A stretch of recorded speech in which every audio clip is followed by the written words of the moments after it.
कक्षा 12वीं पहला अध्याय का एक वीडियो पहले ही मैं भेज चुका हूँ। इसका दूसरा वीडियो, हमारा चैप्टर का जो नाम है यह है विद्युत आवेश तथा क्षेत्र। इससे पहले के वीडियो में विद्युत आवेश के बारे में बताया गया था। अब हम यहाँ पर पढ़ते हैं चालक एवं विद्युत रोधी। ठीक है, चालक क्या चीज़ होता है और विद्युत रोधी क्या चीज़ होता है, इसके बारे में हम पढ़ते हैं। तो चालक क्या है, देखो, कुछ पदार्थ जो ऐसे होते हैं अपने में से होकर विद्युत को प्रवाहित होने देते हैं, इसको हम बोलते हैं चालक। जो अपने में से आवेश का प्रवाह होने देते हैं वो कहलाता है चालक। ठीक है, चालक क्या होता है, जिसमें मुक्त इलेक्ट्रॉनों की संख्या बहुत ज़्यादा होती है। ये मुक्त इलेक्ट्रॉन क्या चीज़ होता है? इलेक्ट्रॉन तो हर पदार्थ में होते हैं, क्योंकि हर पदार्थ परमाणुओं से मिलकर बना होता है। हर पदार्थ किससे मिलकर बना हुआ है? परमाणु से। परमाणु में 3 प्रकार के कण होते हैं, इलेक्ट्रॉन, प्रोटॉन और न्यूट्रॉन। इलेक्ट्रॉन जो होता है ये नाभिक के चारों ओर विभिन्न कक्षाओं में चक्कर लगाते रहता है। जो बाहरी कक्षा का इलेक्ट्रॉन होता है, ये देखिए, जो बाहरी कक्षा का इलेक्ट्रॉन होता है ये नाभिक से कम आकर्षण से जुड़ा होता है। ये इलेक्ट्रॉन बाहर निकल जाता है, कि इसमें चालक में इलेक्ट्रॉन यहाँ पर नहीं रहता, ये नाभिक कक्षा को छोड़कर बाहर सतह में घूमते रहे, इसी को मुक्त इलेक्ट्रॉन बोलते हैं। ठीक है, तो मुक्त इलेक्ट्रॉन किसको बोलते हैं? ऐसा इलेक्ट्रॉन जो अपनी कक्षा को छोड़ के बाहर निकल चुका हो। तो बाहर निकल के कहाँ पर रहता है? उसकी सतह में घूमते रहता है। तो चालक जो होता है ये ऐसा ही पदार्थ है जिसमें मुक्त इलेक्ट्रॉन कक्षा को छोड़कर सतह में घूमते रहता है। जो चालक होते हैं बहुत अधिक संख्या में पाया जाता है। ठीक है, ये इलेक्ट्रॉन पूरे चालक पदार्थ में गति के लिए स्वतंत्र होते हैं और इसमें बहुत ही आसानी से चालक को बाहर से स्थानांतरित, मतलब आसानी से इस आवेश को हम बाहर निकाल सकते हैं। तात्पर्य ये है कि चालक एक ऐसा पदार्थ होता है जिसमें मुक्त इलेक्ट्रॉनों की संख्या अधिक होती है और इसमें धारा का प्रवाह संभव होता है। इस पदार्थ को हम, ऐसे पदार्थ को हम बोलते हैं चालक। जैसे कि कुछ एग्जाम्पल, धातु, जितने भी धातु होते हैं सब चालक है, जैसे सोना, चांदी, कॉपर, एल्युमिनियम, पारा आदि।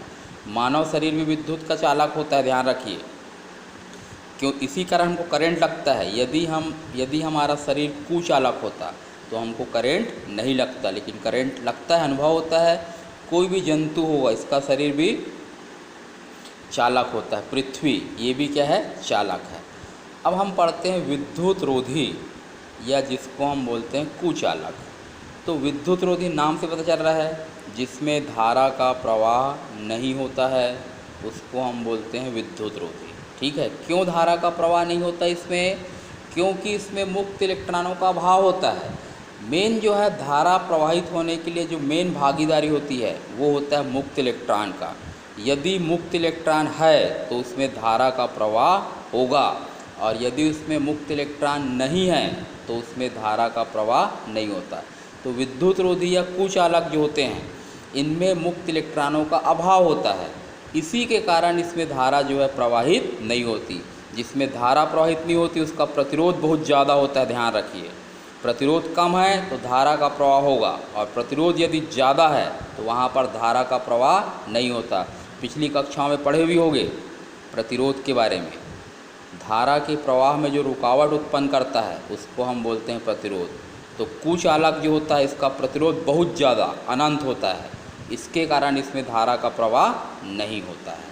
ठीक है, अब इसके आगे का, जैसे कुचालक पदार्थ देखिए, कांच हो गया, रबर हो गया, पैराफिन, मोम, पीवीसी जिसको बोलते हैं पॉलीविनाइल क्लोराइड, ठीक है, मोम, सूखी लकड़ी, चीनी मिट्टी, नायलॉन, ये सब जो होते हैं ये विद्युत के कुचालक हैं।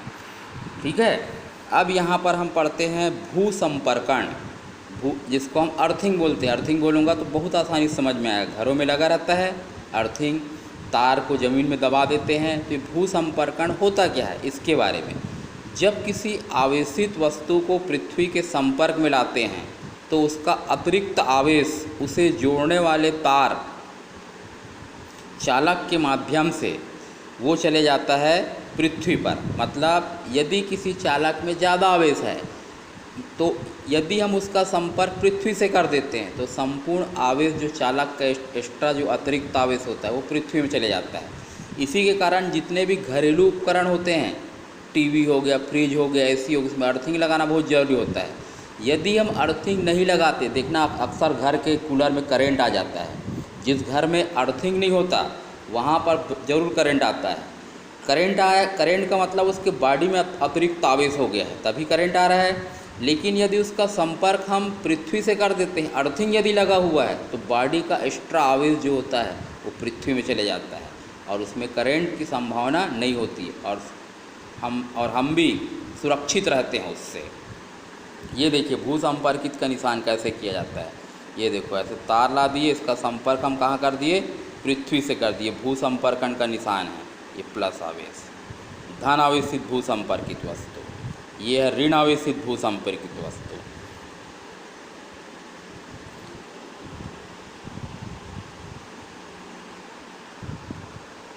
फिर देखिए अब हम पढ़ते हैं स्वर्ण पत्र विद्युतदर्शी। स्वर्ण पत्र विद्युतदर्शी क्या होता है? Gold field reflection. किसी वस्तु पर आवेश की उपस्थिति एवं प्रकृति ज्ञात करने वाले उपकरण को विद्युतदर्शी बोलते हैं। कौन सा उपकरण आवेश की उपस्थिति और उसका प्रकृति ज्ञात करते हैं, ऐसे उपकरण को हम बोलते हैं स्वर्ण पत्र विद्युतदर्शी। ये होता कैसे है? देखिए ये इस प्रकार से, ये धातु की एक छड़ होती है, इसमें ये सोने की 2 पत्ती लगा हुआ है। ठीक है, धातु की छड़ है, इसमें सोने की 2 पत्ती है। ये धातु की छड़ जो है ये कांच के एक जार के अंदर बंद है। यहाँ पर जो है ये आवेशित छड़ है, इस पर आवेश कितना है ये पता करना है। तो इस छड़ को हम इसके संपर्क में रखते हैं, तो ये आवेश यहाँ पर से होते हुए ये सीधा यहाँ पर आएगा, फिर ये दोनों पत्तियों में फैल जाता है। दोनों पत्तियों में आने वाला आवेश जो होगा ये एक समान रहेगा और समान आवेशों के कारण इसमें प्रतिकर्षण बल लगता है और इसी प्रतिकर्षण बल के कारण ये फैल जाता है। फैलाव जितना ज़्यादा होगा आवेश की मात्रा भी उतनी ही अधिक होती है। तो इसके फैलाव को देखकर हम बता सकते हैं कि ये जो आवेशित छड़ है इसमें आवेश की मात्रा कितनी है। आवेश की ध्रुवता का भी पता इसमें लगाया जाता है। तो ये कहलाता है स्वर्ण पत्र विद्युतदर्शी। ठीक है।